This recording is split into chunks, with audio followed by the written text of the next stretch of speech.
सो नमस्ते to all of you. आज की क्लास में स्वागत है आपका। और ये indirect tax law CA final का रिविजनरी टेस्ट पेपर है और ये पेपर आप आईसीआई की वेबसाइट से डाउनलोड भी कर सकते हैं।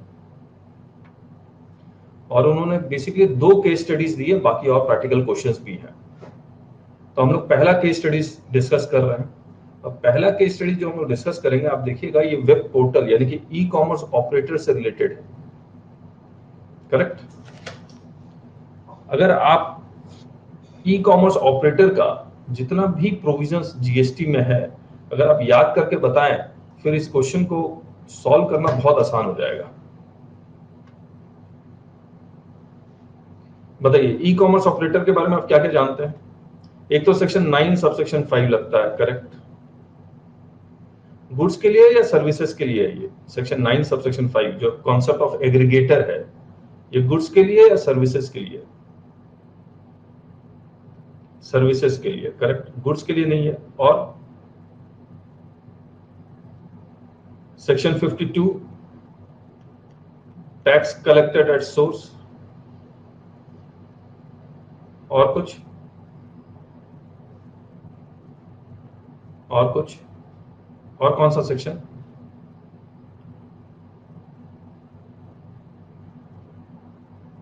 रजिस्ट्रेशन कंपलसरी है सेक्शन 24 में। करेक्ट। तो ई कॉमर्स ऑपरेटर के लिए रजिस्ट्रेशन कब कंपलसरी है?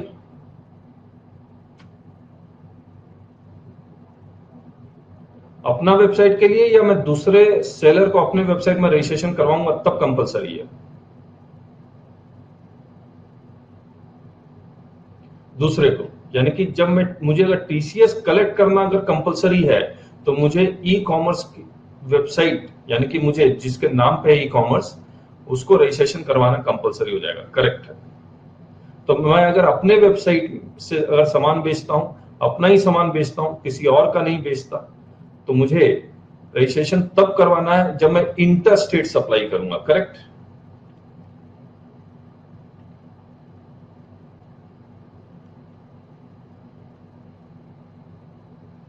अच्छा, एक बात बताइए, एक अमेजन ने रजिस्ट्रेशन करवाया होगा अपना।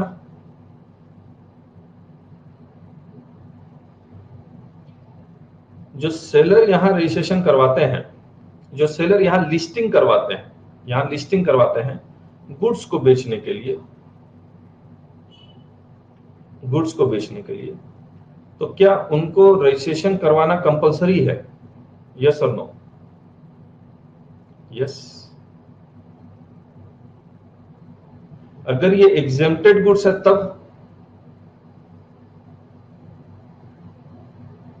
नहीं है। सिर्फ टैक्सेबल गुड्स है तभी तो रजिस्ट्रेशन करवाना कंपलसरी है। अब अमेजन इस सेलर को लिस्टिंग कर लेता है, अमेजन भी रजिस्टर्ड है, सेलर भी रजिस्टर्ड है। बायर अगर कोई सामान खरीदता है अमेजन के थ्रू और इसका सामान खरीद लेता है, तो डिलीवरी का काम कौन करेगा? Who will deliver it? That will again depend upon seller and Amazon में क्या कॉन्ट्रैक्ट हुआ है।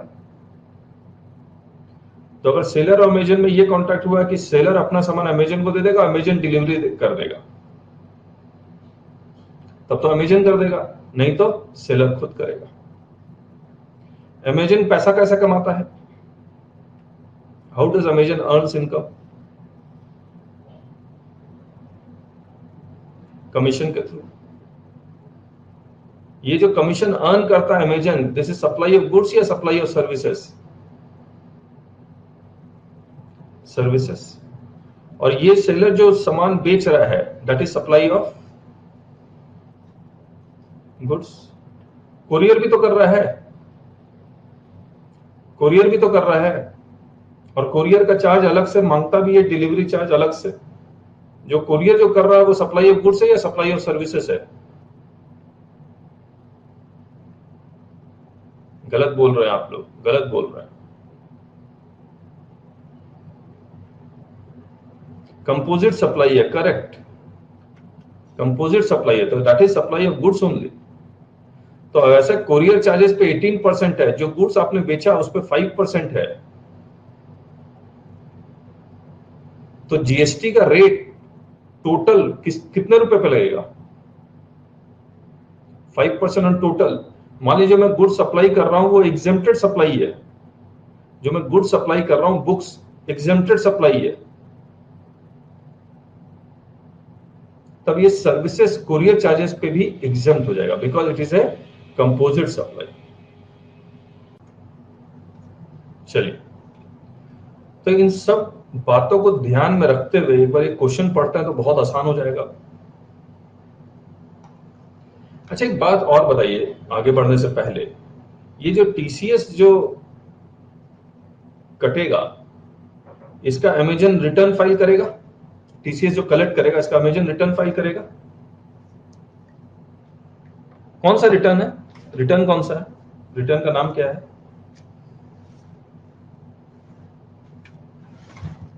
टीसीएस रिटर्न कौन सा है?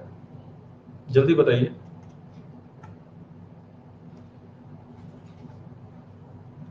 मुझे याद नहीं आ रहा है, आप बताइए।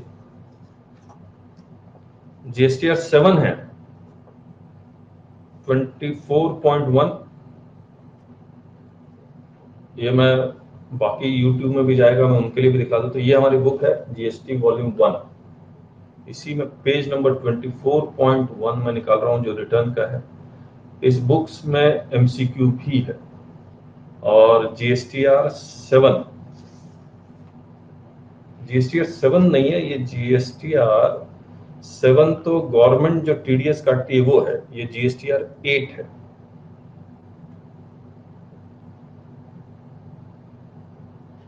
करेक्ट है? तो जीएसटीआर 8 का ड्यू डेट क्या है? जीएसटीआर 8 का ड्यू डेट क्या है?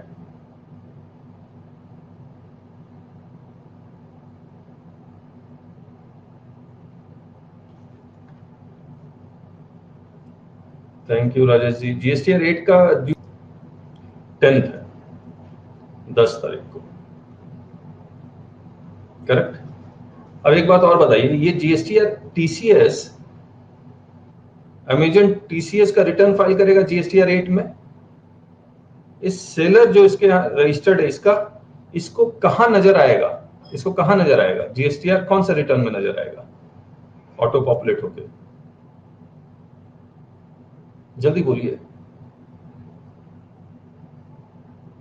अरे बोल दीजिए। 2A में नजर आएगा, 2A में नजर आएगा। ये टीसीएस इलेक्ट्रॉनिक क्रेडिट लेजर में नजर आएगा या इलेक्ट्रॉनिक कैश लेजर में नजर आएगा? कैश में नजर आएगा। अगर ये कैश में नजर आ रहा है तो इसका मतलब मैं इस कैश से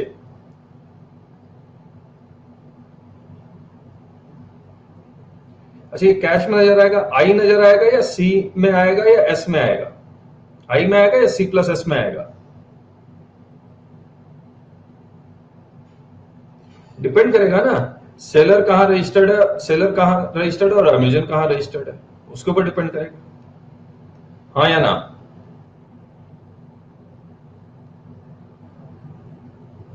और इन दोनों के बीच में अगर मुझे प्लेस ऑफ सप्लाई देखना है तो सेक्शन 10, 11, 12, 13 कौन सा चेक करूंगा? किस सेक्शन में? सेक्शन 10 तो सप्लाई ऑफ गुड्स है, 11 भी इंपोर्ट एक्सपोर्ट ऑफ गुड्स है, और ये आपने अभी बताया अमेजन जो कमीशन लेता है that is supply of services, तो सेक्शन 12 जाएगा। करेक्ट, सेक्शन 12 जाएगा।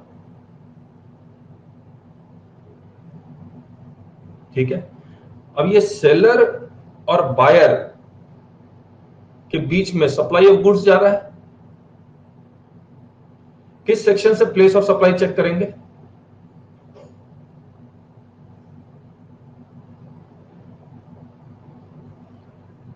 ओहो राजेश जी, 7, 8 कहां? अरे 13 तो सप्लाई ऑफ सर्विसेज है, सेलर और बायर में सप्लाई ऑफ गुड्स जा रहा है, section 10।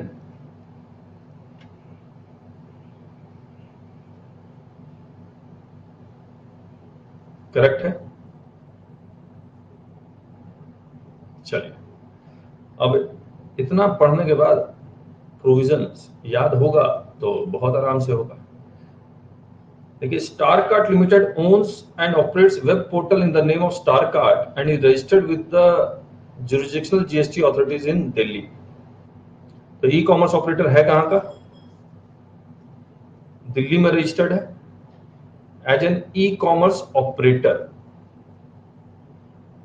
and is liable to collect tax at source under section 52। इसका मतलब कि उसने बाकी लोगों को अपने ई पोर्टल में रजिस्ट्रेशन करवाया हुआ है। अब इसको अमेजन भी मान सकते हैं। फिर स्टारकार्ट प्रोवाइड्स लिस्टिंग सर्विसेज वगैरह वगैरह लिखा हुआ है। For the listing services provide, अच्छा, सेलर जब लिस्टिंग करवाता है तो फ्री लिस्टिंग होता है या पेड लिस्टिंग होता है? फ्री होता है। अमेजन, फ्लिपकार्ट में जब भी आप अपने प्रोडक्ट को रजिस्ट्रेशन करवाएंगे तो इट इज टोटली फ्री। ये जस्ट डायल की सर्विसेज नहीं है कि जहां पर आपको पे करना पड़ता है, ये फ्री रजिस्ट्रेशन होता है। अमेजन पैसा तभी कमाता है जब बिकता है सामान, तब वो कमीशन लेता है, उससे पहले नहीं लेता है। यस, तो ये कह रहा है for the listing services provided to sellers, Starkart charges listing fee at the rate of 10% of turnover of goods sold by the seller in a particular month. Such listing fee is recovered from the seller irrespective of any return of goods sold through StarCard। यानी कि अगर एक बार बिक गया, भले buyer ने उसको return कर दिया, तब भी ये रिकवरी होके रहेगी। सही बात?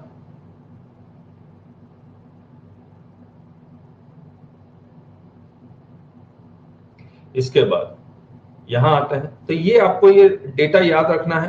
तो अमेजन 10% ऑफ टर्नओवर चार्ज करेगा और 10% ऑफ टर्नओवर पे जीएसटी लगाएगा। जीएसटी का रेट बता दीजिए क्या होना चाहिए? 18%।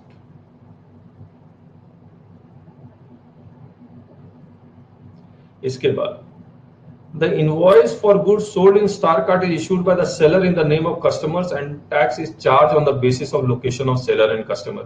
ये हमने डिस्कस कर ही लिया आपके साथ। अब ये अमेजन और सेलर के बीच में सेक्शन 12 जाएगा, सेलर और बायर के बीच में क्योंकि गुड्स है तो प्लेस ऑफ सप्लाई सेक्शन 10 से आएगा। करेक्ट है?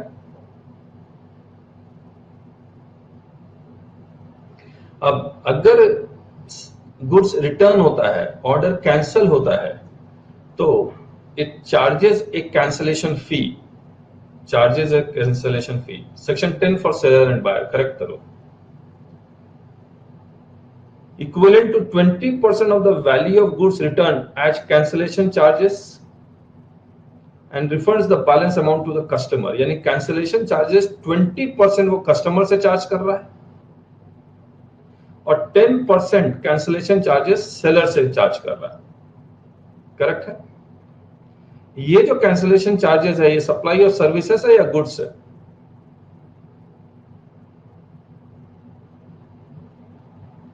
ये अगेन सप्लाई ऑफ सर्विसेज है। शेड्यूल 2 में लिखा हुआ है tolerating an act.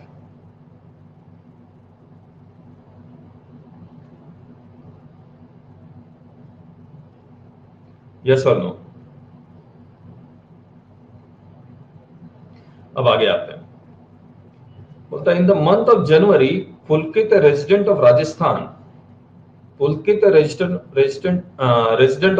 Purchase following goods from the Starkart. तो ये बायर हो गया।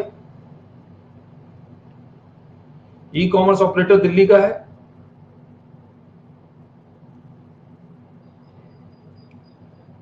और ये क्या खरीद रहा है? लैपटॉप 50,000 का खरीद रहा है और प्रिंटर 10,000 का खरीद रहा है। करेक्ट? और ये बेच कौन रहा है? इन्फोकॉम बेच रहा है, और इन्फोकॉम है कहां का? यूपी का है।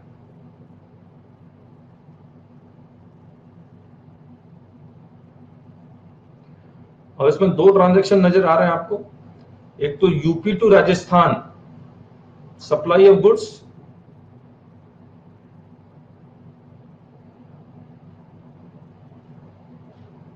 आई लगेगा, और इस टर्नओवर पे ई कॉमर्स ऑपरेटर 10% चार्ज करेगा। 6000 करेक्ट है, और इसका 18%। लैपटॉप पे और प्रिंटर पे क्या रेट लगाएगा? लैपटॉप और प्रिंटर पे क्या जीएसटी का रेट लगेगा? ये तो क्वेश्चन में देखना पड़ेगा या फिर मुझे एचएसएन देखना पड़ेगा, तभी पता लगेगा। तो फिलहाल क्योंकि हम लोग एकेडमिक कर रहे हैं, प्रैक्टिकल नहीं कर रहे हैं, प्रैक्टिकल कर रहे होते तो हम लोग देखते। तो यहाँ 9+9 लिखा हुआ है, तो यहाँ भी आई लगाएगा या C+S लगाएगा? आई लगाएगा, क्योंकि यूपी से राजस्थान आई लग जाएगा, इस पे 18% लग जाएगा। करेक्ट। अब 50,000 प्लस 60,000 अगर कैलकुलेट करते हैं, ये मैथमेटिक्स कैलकुलेट करना भी बड़ा मुश्किल काम है। तो 18% ऑफ 50,000 कितना आता है? ये 9,000। फिर 18% ऑफ 10,000 ये कितना आएगा? 1080। टोटल आएगा 1800 आएगा, सॉरी 1800। ये टोटल आएगा 10,800। टैक्सेबल वैल्यू कितनी बनाएगा? 60,000 प्लस IGST 10,800। इनवॉइस वैल्यू कितनी बनाएगा? 70,800। तो जो बायर से, जो पुलकित है, उससे रिकवरी 70,800 होगी। करेक्ट। ये पैसा बायर किसको देगा? अमेजन को देगा या डायरेक्ट सेलर को दे देगा? अमेजन को देगा, यानी कि स्टार कार्ट हमारे क्वेश्चन में। तो 70,800 रिकवरी हो जाएगी। अब अमेजन सेलर को कितना पैसा देगा? अमेजन सेलर को कितना पैसा देगा? सबसे पहले तो वो अपना कमीशन रखेगा 6,000 प्लस इसका 18%। 6,000 का 18% कितना आता है? 1080। पूरा एक बार कर लेते हैं, एक बार पूरा कर लेते हैं। ये IGST, ये उसका कमीशन। करेक्ट है। प्लस ये TCS भी कलेक्ट करेगा या नहीं करेगा? 1% किस अमाउंट का रेट? मुझे पूछना चाहिए था, मैं गलत बोल गया। 1% या 0.5?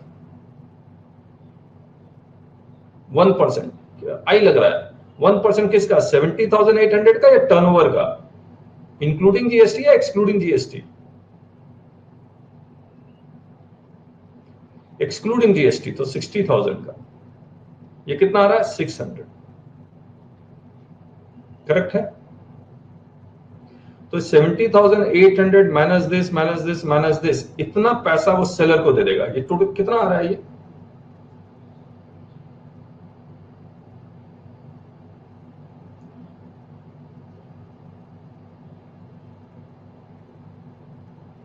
$64,000 70,800 माइनस 6,000 माइनस 1080 माइनस 600 कितना आ रहा है? सॉरी 52,320। इसके पास कैश इतना आएगा 52,320।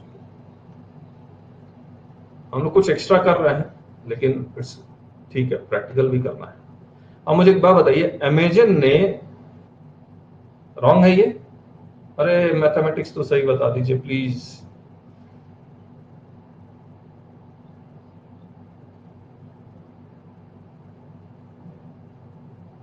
कितना आएगा ये?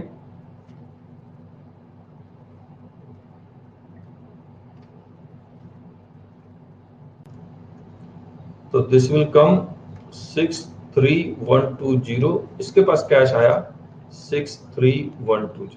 करेक्ट है। अब एक बात बताइए, अमेजन अपना रिटर्न फाइल करेगा? कौन कौन सा रिटर्न फाइल करेगा? GSTR 1 फाइल करेगा या नहीं करेगा? उसमें कौन सा अमाउंट दिखलाएगा? 1 में कौन सा अमाउंट दिखलाएगा? कमीशन वाला, दैट इज दिस 6,000। और GSTR 8 फाइल करेगा, इसमें क्या अमाउंट दिखलाएगा?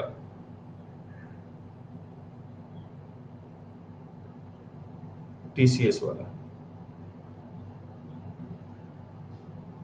तरुण मैं फिर से एक्सप्लेन कर देता हूं। टर्नओवर का 10%, टर्नओवर का 10% वो कमीशन रख रहा है अमेजन। हम लोग अमेजन बोल रहे हैं, वैसे किताब में स्टार कार्ट है। तो वो 10% commission, it is a supply of service, outward supply of services by Amazon, जिसके ऊपर जीएसटी कलेक्ट करेगा 18% के हिसाब से, that is 1080, plus TCS collect करेगा 1% ऑफ 60,600। फिर इनको माइनस करके 63120 आ रहा है, which is the amount cash जो सेलर को देगा। करेक्ट है?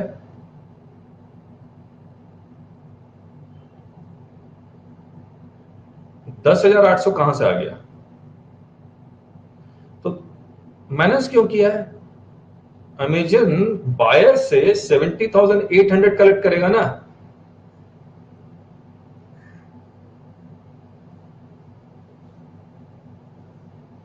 अरे बोलो, तब तो इसको माइनस क्यों कर रहे हो? 10,800 माइनस मत करो, इसको हटाओ।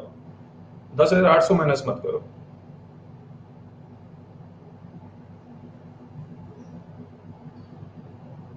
हाँ, अब देखिए, अब इसको कैश इतना मिला, अब समझिए इस चीज को। अब मैं जो पूछ रहा था, अमेजन जीएसटीआर 1 फाइल कर रहा होगा, आउटवर्ड सप्लाई का कमीशन वाला 6,000, और जीएसटी कितना देगा? 1080। ये जीएसटीआर 1 इसके 2A में नजर आ जाएगा। इसका आईटीसी मिल जाएगा इसको 1080 का। यस और नो? ये टीसीएस के लिए जीएसटीआर 8 फाइल करेगा, और ये टीसीएस जीएसटीआर 2A में नजर आ जाएगा, पार्ट बी में शायद।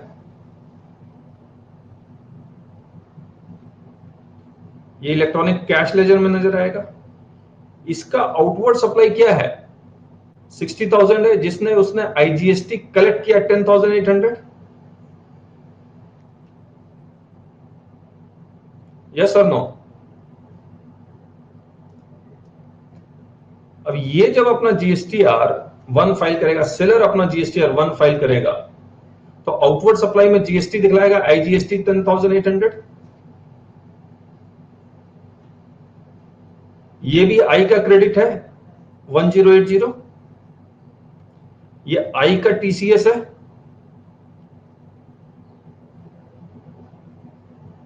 यस और नो? अब मुझे एक बात बताइए, 10,800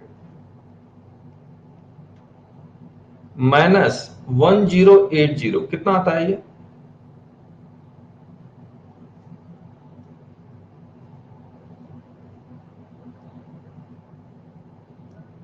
9720।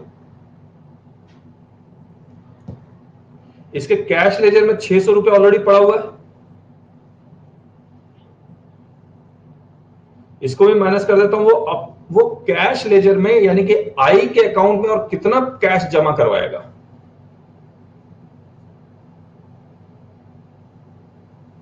9120।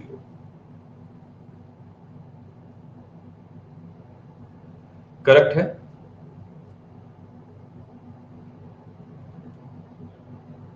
और देखिए, बेहतरीन क्वेश्चन बनाया है उन्होंने।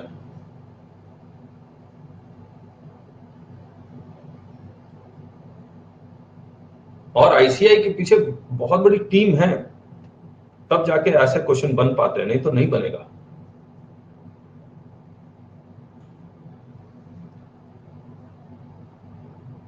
और स्टूडेंट इतना, देखिए, जो भी स्टूडेंट आर्टिकल भी कर रहा है,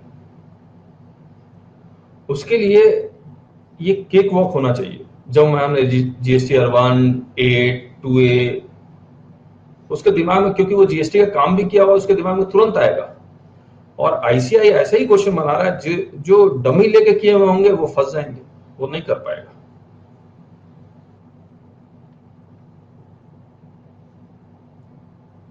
यस, अभी तो हम लोग क्वेश्चन में आए ही नहीं है, क्वेश्चन अभी देखेंगे। अच्छा, क्वेश्चन में आ चुके हैं ये वाला।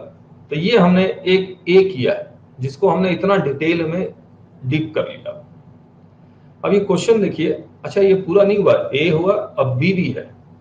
Mobile phone having a value of 30,000 is sold by Starkart in its own capacity. मुझे एक बात बताइए, प्रैक्टिकली बताते हैं, अमेजन क्या अपने खुद के प्रोडक्ट बेचता है?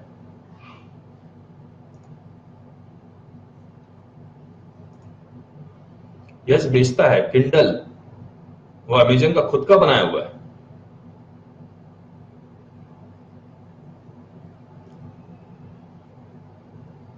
किंडल ये अमेजन का खुद का प्रोडक्ट है। फिर वो बेचता है फायर स्टिक, वो अमेजन का खुद का प्रोडक्ट है।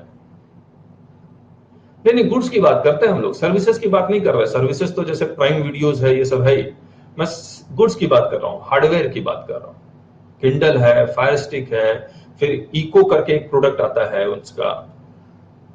ये सब अमेजन के खुद के बनाए हुए प्रोडक्ट है, research product. Alexa, correct, Alexa, Kindle, Alexa, Echo Dot, पूरा लिख ही दिया तरुण ने। तो इस इन प्रोडक्ट पे क्या टीसीएस कलेक्ट होगा?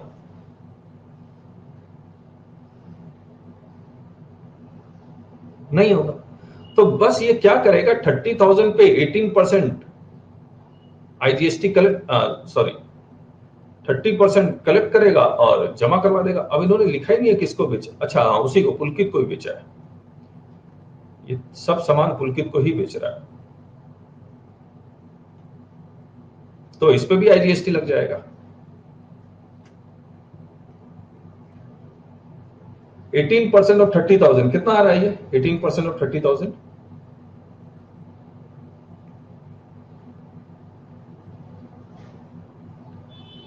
5400।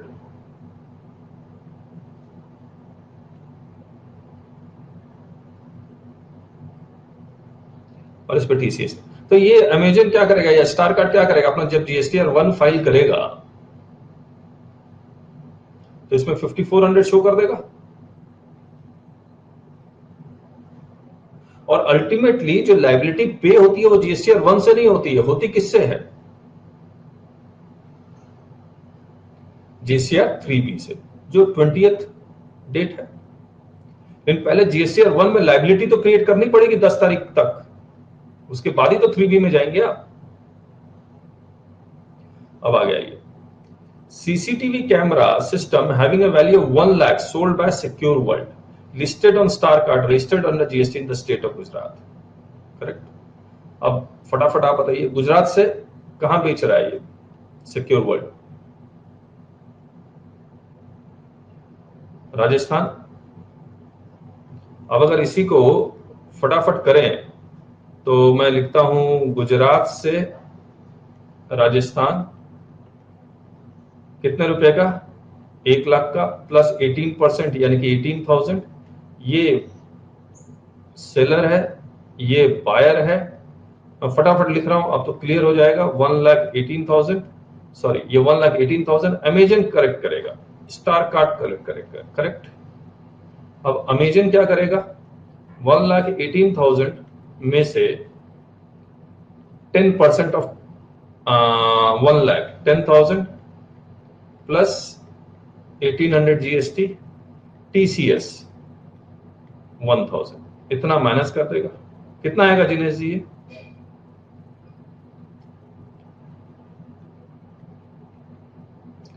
कितना आएगा?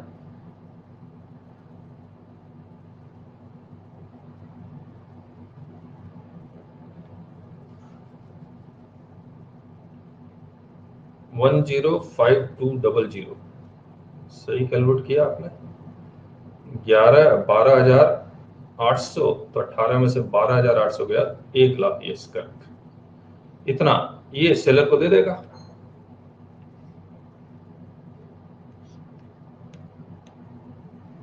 अब सेलर के पास जो कैश पहुंचा है वो 1,05,20।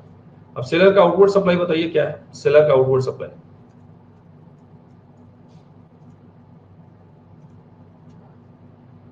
आउटवर्ड सप्लाई पे जीएसटी कितना है, यानी कि आउटपुट टैक्स कितना है, सॉरी आउटपुट टैक्स आईजीएसटी का है 18,000 है। इसको आईटीसी कितना का मिलेगा? आईटीसी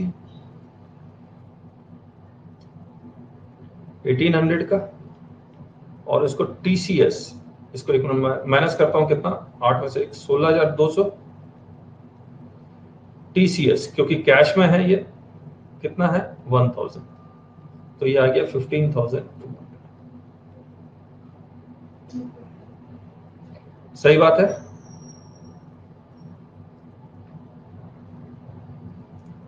अब आगे आते हैं, आगे आते हैं।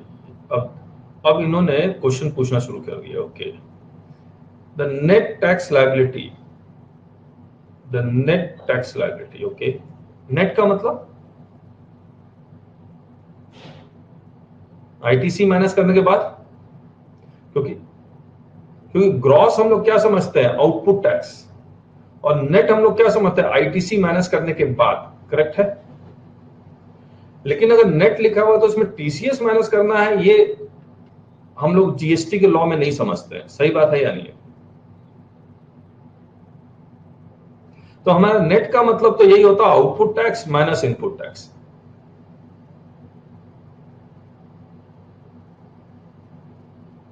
तो output tax minus input tax सिर्फ करना है हमें, अगर सिर्फ इसको पढ़े। लेकिन उन्होंने ब्रैकेट में लिखा including amount payable as tax collection at source and after set off credits. ये नहीं भी लिखते आफ्टर सेट ऑफ क्रेडिट्स तो कोई फर्क नहीं पड़ता, बस लेकिन इतना इन्होंने लिखा जरूर है, यानी कि टीसीएस का भी अमाउंट माइनस करने के बाद star card limited for the month of January is, star card को कितना टैक्स देना है, यानी कि अमेजन को कितना टैक्स देना है।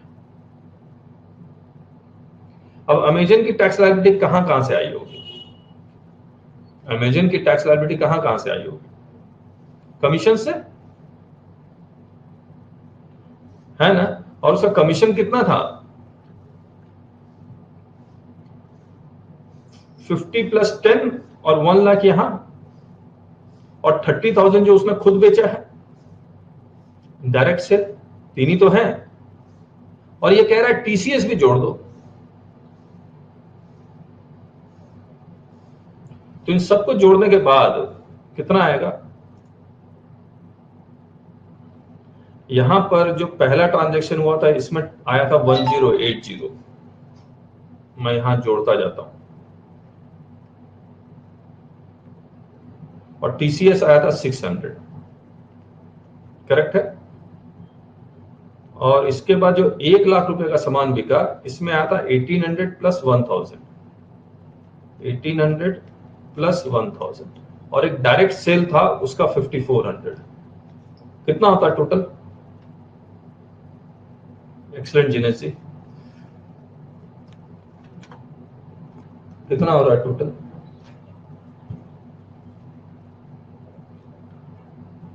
9880। करेक्ट है। तो हमारा आंसर आएगा, कहाँ गया, 9880।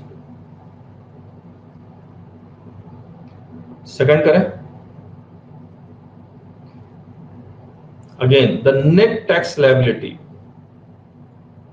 After set off credits if any. अच्छा, ये अमेजन या स्टार कार्ड का कोई ओपनिंग क्रेडिट था क्वेश्चन में, है या नहीं है?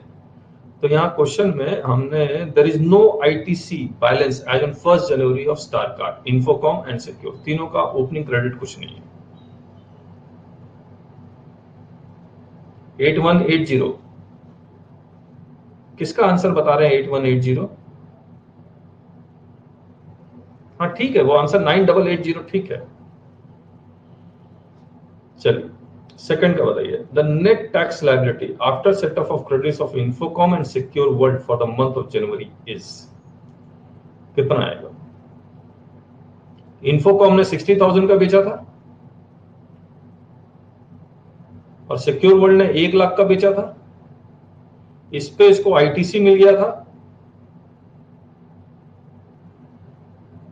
1080 का, इसको आईटीसी मिल गया था 1800 का। सही बात है या नहीं है?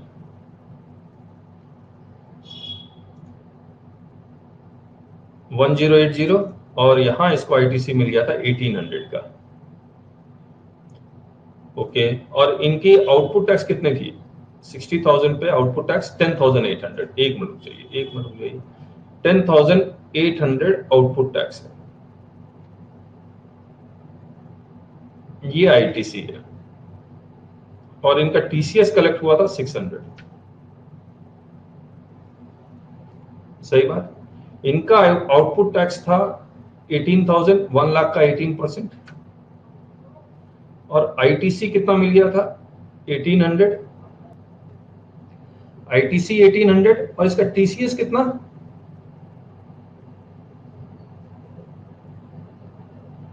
1000। करेक्ट है। अब अगर सबसे पहले आउटपुट टैक्स 10,800 माइनस 1080 अगर मैं करता हूं तो ये कितना आता है? 10,800 9720 आ रहा है। इन्फोकॉम का जो लाइबिलिटी आ गया वो 9720 आ गया।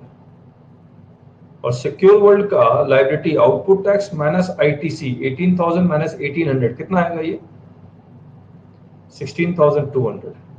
करेक्ट है। ओके। अब द नेट टैक्स लाइबिलिटी।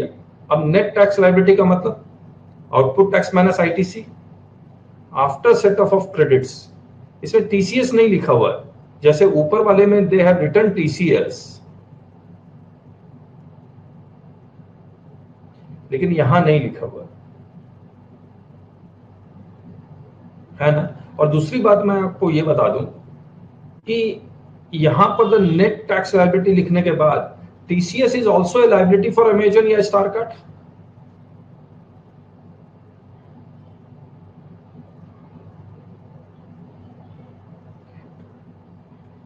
तो इन्होंने जो आंसर लिखा है दैट इज 600 को माइनस करने के बाद लिखा है, 1000 को माइनस करने के बाद।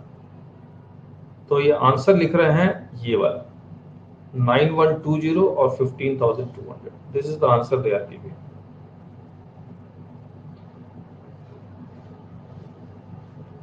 Set off credit means TCS and TDS.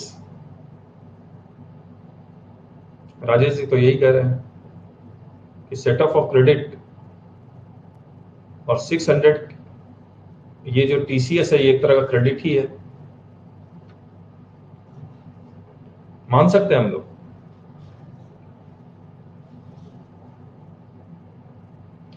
ठीक है, तो let us go by this.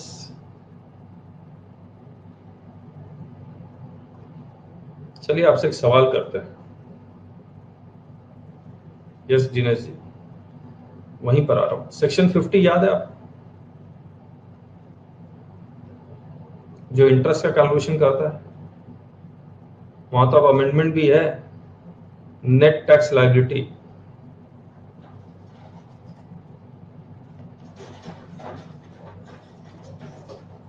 तो क्या नेट टैक्स लायबिलिटी में आईटीसी और टीसीएस माइनस करने के बाद इंटरेस्ट मांगेंगे वो? ये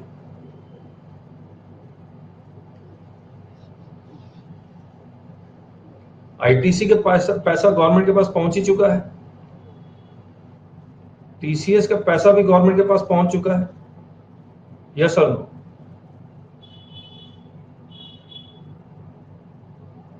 एक बार एनालाइज कर लेते हैं हम लोग, शायद उसी कंक्लूजन में पहुंचेंगे कि दोनों गवर्नमेंट के पास पहुंच चुका है। तो जो इंटरेस्ट अगर गवर्नमेंट के पास पहुंच ही चुका है तो गवर्नमेंट इस पे इंटरेस्ट क्यों मांगेगी? सही बात है या नहीं है?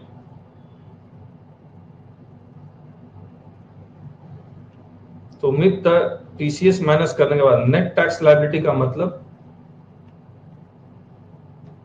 टीसीएस माइनस करने के बाद, या टीडीएस कटा है तो टीडीएस कटने के बाद नेट पेबल। हाँ, net payable is the correct word. Net payable is the correct word.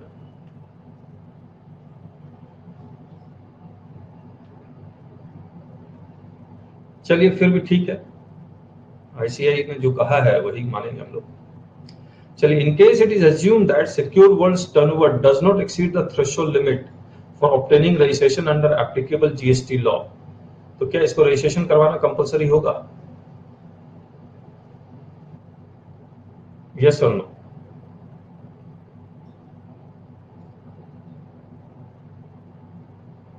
Yes, compulsory है। सेक्शन 24 में अगर फॉल कर गया फिर तो टर्नओवर की लिमिट देखेंगे ही नहीं हम लोग, तो रजिस्ट्रेशन इज कंपल्सरी। यही अगर सप्लाई ऑफ सर्विसेज होता, मैं अर्बन कंपनी में अपना रजिस्ट्रेशन करवाया हुआ है मैंने, ओयो रूम्स में मैंने अपना होटल रजिस्ट्रेशन करवाया हुआ है, तब सेक्शन 9 सब सेक्शन 5 में फॉल कर जाता, तब रजिस्ट्रेशन कंपल्सरी नहीं होता। ये तो सप्लाई ऑफ गुड्स है। थर्ड हो गया। फोर्थ, क्वेश्चन 4 क्या कहता है कि ये जो प्रिंटर है वो कैंसिल हुआ, करेक्ट है, और कैंसिलेशन चार्जेस दोनों से वो चार्ज करता है। स्टार कार्ड जो ई कॉमर्स ऑपरेटर है वो दोनों से चार्ज करता है, 20% बायर से और 10% सेलर से, तो टोटल 30% चार्ज कर रहा है। प्रिंटर की वैल्यू कितनी बताई थी हमने?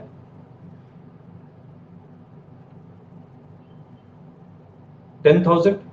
30% ऑफ 10,000 इसको कमीशन के रूप में मिलेगा, दैट इज 3,000, और इसका 18%, करेक्ट है। ये आएगा 540। सही बात है या नहीं? जवाब देते रहिएगा।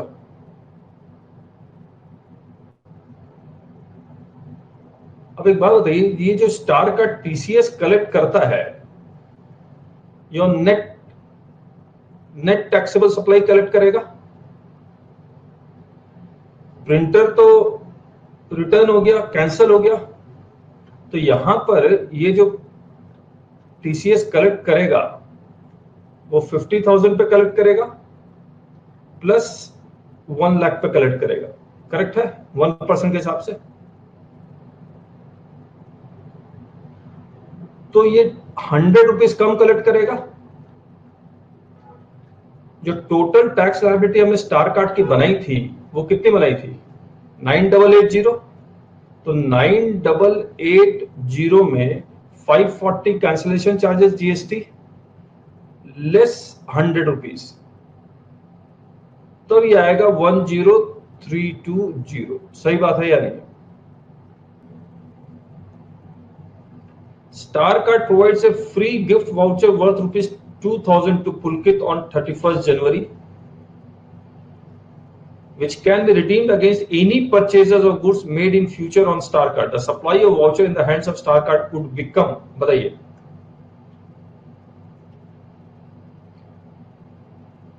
वाउचर के लिए टाइम ऑफ सप्लाई कब आएगा? पहले बताइए, ये वाउचर सप्लाई ऑफ गुड्स है या सप्लाई ऑफ सर्विसेज है?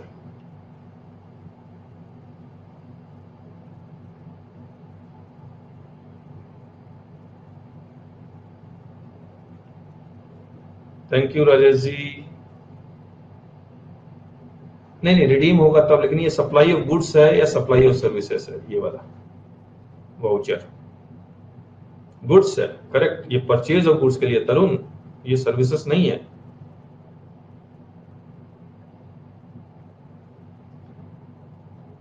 अब मुझे एक बात बताइए, अगर ये सप्लाई ऑफ गुड्स है तो सेक्शन कौन सा है टाइम ऑफ सप्लाई का? टाइम ऑफ सप्लाई का सेक्शन कौन सा है?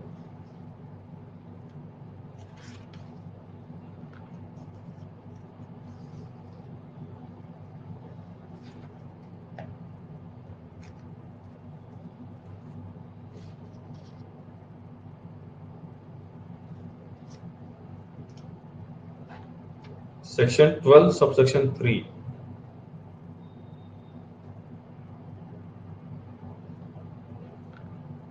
और देखिए, सेक्शन को मैं बहुत ज्यादा इंपॉर्टेंस देता हूं, आपको पता ही है। तो ये सप्लाई ऑफ गुड्स है, सेक्शन 12 सबसेक्शन 3 बोला जब रिडीम होगा, अगर किसी पर्टिकुलर गुड्स के लिए होता तब जिस दिन रिडीम हुआ, जिस मंथ में रिडीम हुआ उसी मंथ टैक्सेबल होता, लेकिन ये फ्यूचर में रिडीम होने वाला है, तो जब ये रिडीम करने आएगा तब जाके आउटपुट टैक्स लायबिलिटी बनेगी। तो taxable supply of 2,000 liable to GST in the month in which such voucher redeemed by Pulkit, correct है। 13 तो सप्लाई ऑफ सर्विसेज का है ना Jinesh ji, this is supply of goods. तो सेक्शन 12 गलत है या सही है? सही है, ठीक है।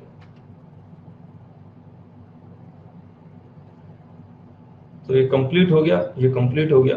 तो हमने एक केस स्टडी कंप्लीट कर लिया। मुझे नहीं पता था इतना टाइम लग जाएगा, लेकिन ठीक है, हमने पूरा का पूरा ई कॉमर्स ऑपरेटर किस तरह से ऑपरेट करता है वो भी कर लिया। जो वो पूछ सकते थे और जो नहीं पूछ सकते थे हमने वो भी कर लिया।